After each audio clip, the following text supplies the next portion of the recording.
He says this Supreme Court term is the most important in a quarter century for religious liberty, conscience, and the defense of life. Do you agree? Hi, I'm Stuart Shepard, and this is First Liberty Live. The very best way to keep track of our conversations here on First Liberty Live is to go to firstlibertylive.com, look for the subscribe button, and we will send you a note every time a new episode comes out so that you know when they're coming out. So just go to firstlibertylive.com and click subscribe. You won't miss a thing if you do that. My friend Tim Goeglein worked in the George W. Bush White House. His primary job was reaching out to faith-based groups from his office there. For the past decade plus, he's been working with focus on the family. They're, of course, in Colorado Springs, but you're based in Washington, D.C., where you help them keep track of what people are talking about in Washington. He's also written a couple of books, the most recent of which is called American Restoration: How Faith, Family, and Personal Sacrifice Can Heal Our Nation. Hi, Tim. It's nice to see you, Stuart. I'm really honored to be a part of the program. Oh, it's great to have you here. It's always good to talk to you. I always learn something when I talk to you, so I'm glad when you're around. Right now, everybody in Washington is talking about President Biden's Supreme Court nominee. Yes. You're there, you're hearing a lot of the conversations that are going on. I know you've been watching it closely. What do we need to know about what's going on with that?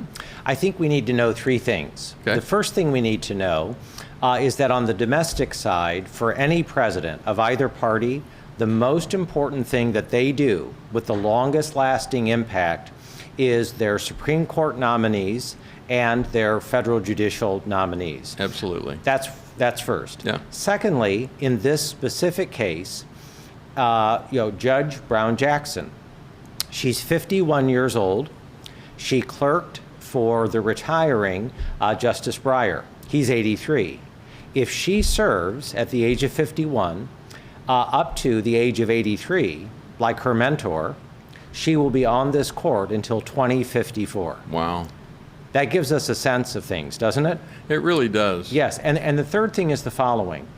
When Justice Breyer steps down, the oldest sitting Supreme Court justice will be Clarence Thomas. Whom I love. He's terrific. I think he's our greatest statesman. And he is 73. And so I think what we have to internalize, Stuart, is that we are facing soon the changing of the guard. We want Justice Thomas to live to be 500 years old, right? Yeah. In the real world, we also have Justice Alito, a very reliable originalist, a constitutionalist, who is in his 70s. So I mention these three things because in light of a new Supreme Court justice coming on board, in light of the older guard in their early 70s, I think what we realize is that elections have consequences, and that whether you're left or right, we are coming up to yet another inflection point on the Supreme Court. At least for the short term, as we look at the court, it's divided, and you use the proper terminology, which I appreciate. We have six that in the general nomenclature people would say are conservative, but that's not really the right word for it. It's originalist, constitutionalist, a textualist, someone who looks at the Constitution and says that's the measure. The other three say our job is to fix the Constitution. One way or another, it doesn't quite get it right, and we need to reimagine the Constitution, rejigger it to get it to what we want. Among those three, Stephen Breyer, my impression is closer to being more of a moderate. It's still a liberal justice. I don't want to overstate it. But Justice Brown Jackson, if she is confirmed by the Senate, she's not going to fill that seat. She's going to end up somewhere else. Where do you see her landing on the court in the balance of things? I believe, based on what we have learned in the hearings and by what we have learned about her background, that we are facing a very rigorous judicial activist. But it's very interesting to me, Stuart, in Washington, where several people on the left and several people on the right say, well, it doesn't really change the balance of the court much. And what they mean by that is that she's a liberal, as they say, and that she is replacing a liberal. I don't think that is the right calculus. Because it's not a one-for-one this time around. It really is not. I think that in 21st century America, we are far beyond the moorings of what our founding fathers and, frankly, founding mothers envisioned for the Supreme Court. So, the court writes opinions and so forth. But the court does something now, in the time that we live in, which is really new, which is that Supreme Court justices are not only national figures, they are global figures. For instance, the late Justice Ruth Bader Ginsburg, far beyond writing, 40 opinions a year, she became a kind of cultural icon for American progressives. The notorious RGB, they called her, or RBG, they called her. It's very interesting. I'm giving one example. The late Justice really was a person who loved the fine arts. And when she would go to the Kennedy Center in Washington, say for the opera, you would have the entire audience in the Opera House stand up when she entered to be a part of the audience. Now, there was a time in America when the overwhelming majority of the American people could not name a single Supreme Court justice. Why have they become so well known? Some want to say it's because they're particularly eloquent writers. Some say it's because we live in a more ubiquitous media climate. And I think those things can be true. But I think there's another reason, and I think it's the one that we're getting at in our discussion today. Yeah. Go ahead. Which is that Supreme Court justices have become influential figures beyond public policy, beyond so-called politics. They have become cultural barometers. And I think that this potential new Supreme Court justice will fit precisely in to the progressive constellation. There's something about Ruth Bader Ginsburg that many people don't know. It's commonly been shared, but it's good to remind. Justice Antonin Scalia, who was, by all accounts, competing with Clarence Thomas to be the most conservative jurist, the closest to sticking to the Constitution, was a good friend of Ruth Bader Ginsburg. And when you talk about the opera, they would go to the opera together. They go bowling together. They went to Africa together. Yes. Even though they had completely disparate views of the law and the Constitution, right, they still managed to find a friendship. Culturally, we're losing that ability, is what I'm seeing happening right now. Do you agree? I have to say, I worked for 10 years in the U.S. Senate, and I knew multiple members of the Senate, left and right, who were always dedicated to civility, to magnanimity, to grace. They would have breakfast, lunch, and dinner together, even if they profoundly disagreed on the major issues of the day. And the wonderful thing about the friendship between Justice Scalia, the late great Justice Scalia, and the late Ruth Ginsburg, Justice Ginsburg, was that even though they disagreed strongly on the major cases of our time, as Justice Ginsburg said in her beautiful and eloquent eulogy to her friend Justice Scalia, she said the reason in part that we were such good friends over all those years is that we attacked each other's ideas. We did not attack each other's persons or character. And so it's my view that even in this highly polarized, toxic time that we find ourselves in, that at some remove on the Supreme Court and with certain members of the House and Senate, that kind of magnanimity and grace can still be shepherded and be championed. And I'm hopeful that can be the case even in the era in which we live. I think for our nation to work the way it's designed to work, we've got to have that kind of ability. We do. To converse with, yes, to debate with, to deliberate with people who strongly disagree with us and still maintain an honest personal connection, not an insincere one, but an honest connection with them. It's so important. It's not only important, but I think it's kind of baked into the cake of a constitutional republic, that we have an institutional way to disagree agreeably. I think this is one of the great achievements in the American experience. And I do, Stuart, I really am. I'm very hopeful because there are people of goodwill, who are in the public eye, who I think would be very comfortable, in a conversation like this. And the irony, the great irony, is that in the overwhelming majority of cases that come to the Supreme Court, there is not this kind of ideological polarization that we're talking about. It's really not, Statistically, that's true, because most decisions are 7-2, 8-1, or 9-0. That's People correct. don't know that, but statistically it's true. And this is the genius of the drafting of the Constitution, which is that the Constitution is a written document and the words have a fixed meaning, right? The words mean objectively what they mean, what they say. And by the way, it is remarkable how many people have never read the Constitution. It's actually quite short, and it's actually very easy to understand. And I think that on these limited number of highly polarizing decisions, if people of goodwill who are in the progressive camp, in the living Constitution camp, if they would be willing to concede that words have objectively true meanings, right, they would come to see that I think that the arguments that constitutionalists make are not made up out of whole cloth. They're not rooted in ideology. They are consistent with the words of the Constitution and therefore consistent with the meaning of the application, the practical application of the Constitution. And you've hit on something. Over the last week, we've seen a lot of memes in social media and people posting about the fact that the Supreme Court nominee would not answer the question, what's the definition of a woman? I think that most of the comments that I saw completely missed the point, because the point is what you were just pointing out, and that is all laws are written with words. And if we can't agree on what the words mean, then the law is meaningless. Yes. It loses all meaning. It can be whatever you want it to be.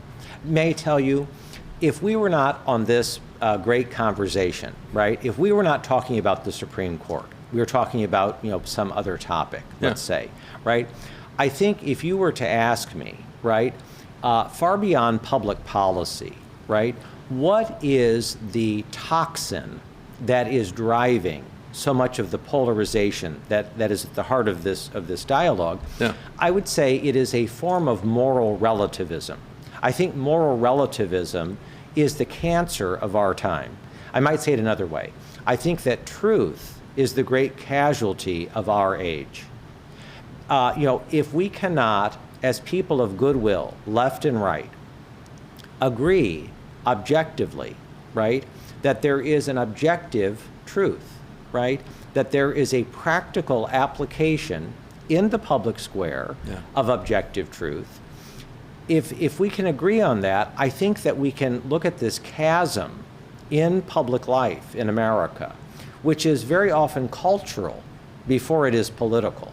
And we can say that's the common ground where we can stand.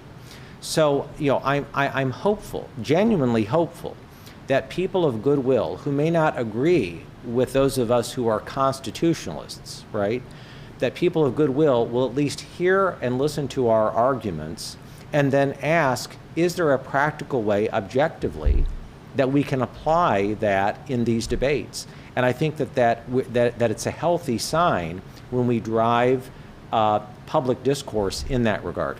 Right now, First Liberty Institute has 3 matters at the Supreme Court. This is an unusual time in the life of the organization. We didn't see it coming. God decided it was time for us to be engaged like this, and we're grateful for His providence. He must think that this is the group to bring these 3.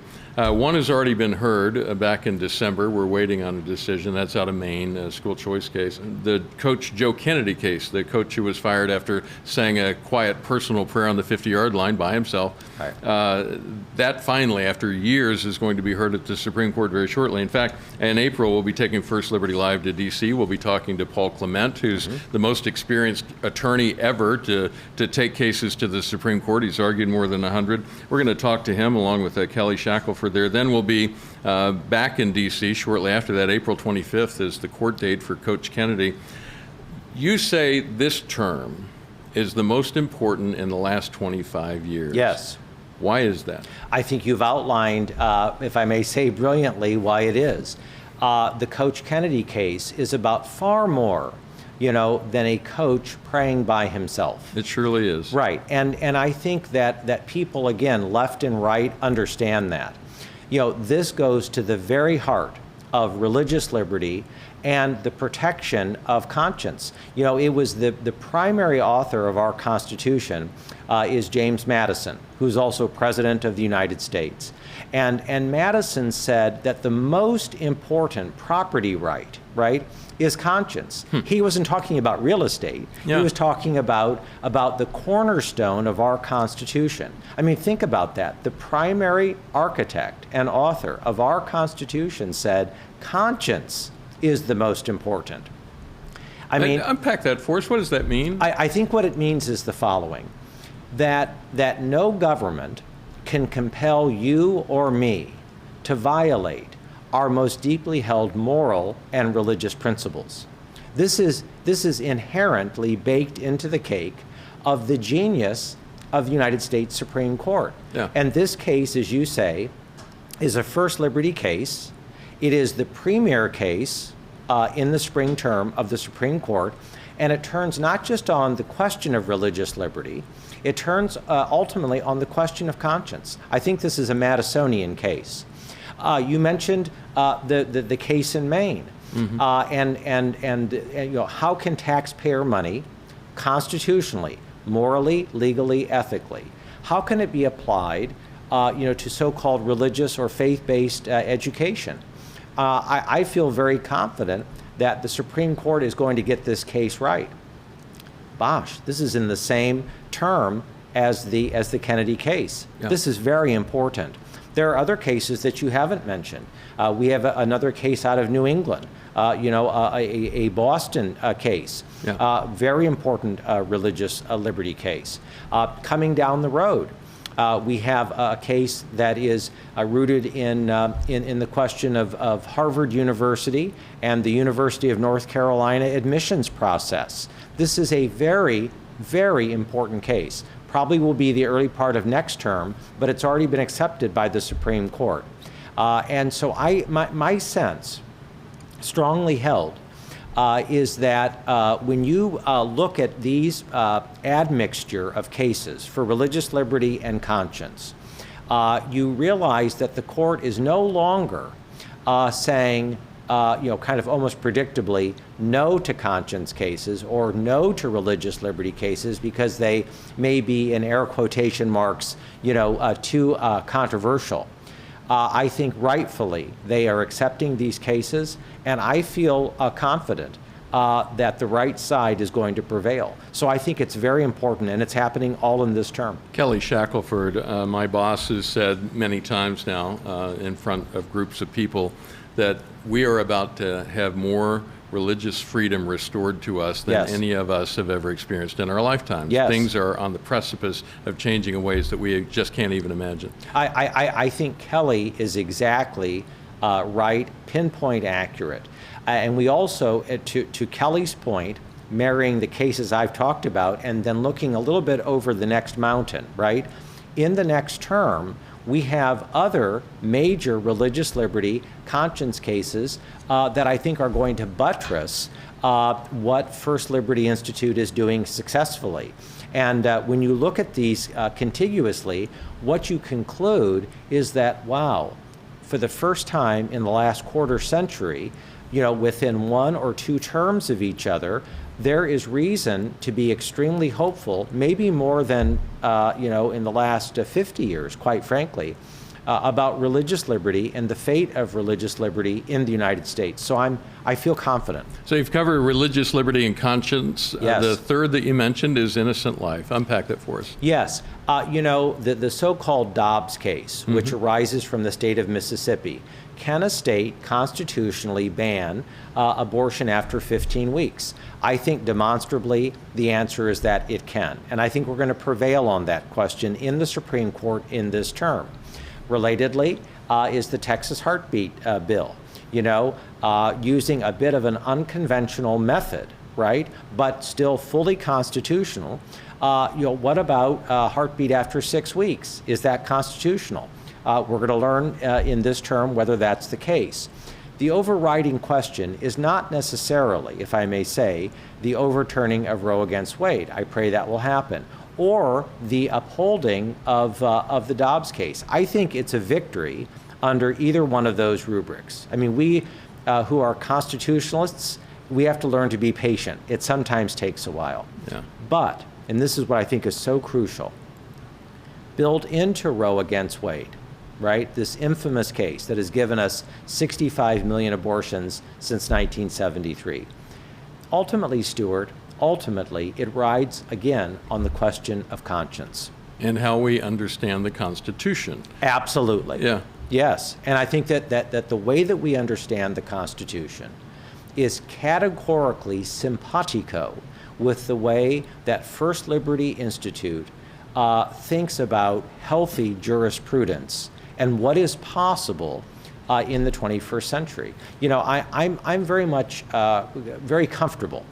You know, what is politics? You know, politics is a branch of ethics, but it's also healthily applied what is possible. And I think that we as conservatives, above all as Christians, we have to apply a bit of a practical rubric to public policy and say, not what do we want. I think we're pretty clear about that. I hope we are. Yeah. But what is possible in the time in which we live? And I think right now, for religious liberty and for conscience, across the cases we've spoken about cases that are coming, and quite frankly, cases that will come soon, I think, in the Supreme Court, I think there is good basis to be optimistic. Now, as we look at these cases, if they start coming down victory upon victory upon victory, there's another conversation that's going to be happening in Washington, D.C. It was hinted at about a year ago. It's kind of died down a bit now, but it will immediately come back with heat. And that is the idea of court packing, Yes. the idea of adding more justices to the Supreme Court beyond the 9 that are there now to unsettle the balance Yes. of it. Do you see that coming too? I do. And may I say, in the hearings with Judge Brown Jackson, she had ample opportunity to let people know that court packing was not a good idea. And she found kind of a clever way, right, to try to, I think, rhetorically protect the integrity of the institution at some level, because we certainly want that from any Supreme Court justice. There's only 9, right? Yeah. But she had opportunity to negate the idea of court packing, and she didn't do it. And I think that should be very sobering to a lot of us. To merely say, I could be a justice and therefore I ought not to, give you my view in this regard, that can work in a lot of ways. But this is not a case before the Supreme Court, and it is a very probable reality given the balance of how progressives would or would not dominate the House and Senate and what they want in the future. 4 voices that have spoken out against court packing that it's good for all of us to remember Yes. and share with our friends. One was the late Ruth Bader Ginsburg Yes. on the left, Stephen Breyer on the left, Yes. Amy Coney Barrett on the right, and Clarence Thomas on the right just recently reiterated his opposition to it. So there you have 2 of the bright lights on both sides of the bench, Yes. all arguing for the same thing. That is a sign that America should not miss. Not only should America not miss that sign, but I think that going forward, I think we have to be on our guard. That simply because a presidentially appointed commission in the short term does or does not choose to say what it thinks about court packing, okay, should I think teach us, right, that these kind of commissions are a dime a dozen and they're fairly brittle. I don't think they have any application over the short, medium, or long term. American progressives are categorically committed to packing the Supreme Court. They want to expand the court, and they want to apply a leftist ideology into the very DNA of the United States Supreme Court. And may I say, Stuart, I think they are on board to do the exact same thing to our circuit and appellate judges. They've certainly talked about it. They have, and I think at the district level. So, nobody can say nobody warned you. I think this is the trajectory we are on. Okay, you've been in Washington for a long time. You've seen it from the inside. You've had conversations that you can't tell us about because of the people that you get to talk to and the conversations you get to have. Are you a pessimist or an optimist about the future from here? I am overwhelmingly an inveterate optimist. I'm a Christian, so ultimately I'm a hopefulist, right? But I believe strongly that when it comes to the public policy process, that the American people are overwhelmingly center-right. I think that in the world of what I call kitchen sink, common sense, that when you talk with the American people about people like Coach Kennedy, when you talk with the American people about the Maine case and whether parents should be able to decide, how they educate and fund the education of their children. When you talk to the American people, right, about do we want the destruction of 65 million innocent preborn children? When you talk to the American people about a host of issues, what you find is that overwhelmingly they are totally in sync with the ideas that animate our founding generation. I still think that the Constitution, the Declaration of Independence, the Bill of Rights, are highly regarded by the American people, and I believe that if we will take the time, winsomely, civilly, diplomatically, I pray magnanimously, to share our views and to demonstrate why our views lead to the kind of America that is healthy and good for everybody, regardless of your views, I think the American people will come along. And I think I'm a Reaganite, and I think Ronald Reagan showed that a combination of relentless good cheer, right, gratitude and humility, routinely exercised in the public square, gives you a healthy constitutional republic. So I feel confident. He also said, trust but verify. So he did, and he was right. Yeah. And I think long years later, we realized that when you have a statesman in the Oval Office, you realize that it's not just a benefit in the time that they're there, but for many years to come. And I might say, I believe that our greatest living American statesman is Clarence Thomas.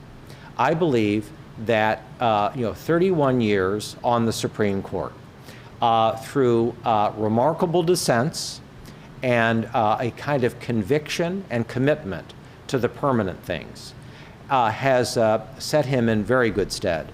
And I think it is probable that in the history of the United States Supreme Court, we have rarely, if ever, had a justice of greater character and integrity, but also a justice who has, with more fidelity, actually lived the experience of the application of the Constitution. And I think that this kind of statesmanship should give those of us who are honored to be Americans a great sense of gratitude. Well put. Tim Goeglein, always good chatting with you. A pleasure. Good to see an your honor. face. Thank you. Yeah, thanks for making time for us. If these issues resonate with you, may I ask you something? Would you please consider supporting the work of First Liberty Institute? As you heard us just detailing, this is literally the busiest, highest level time in the history of this organization.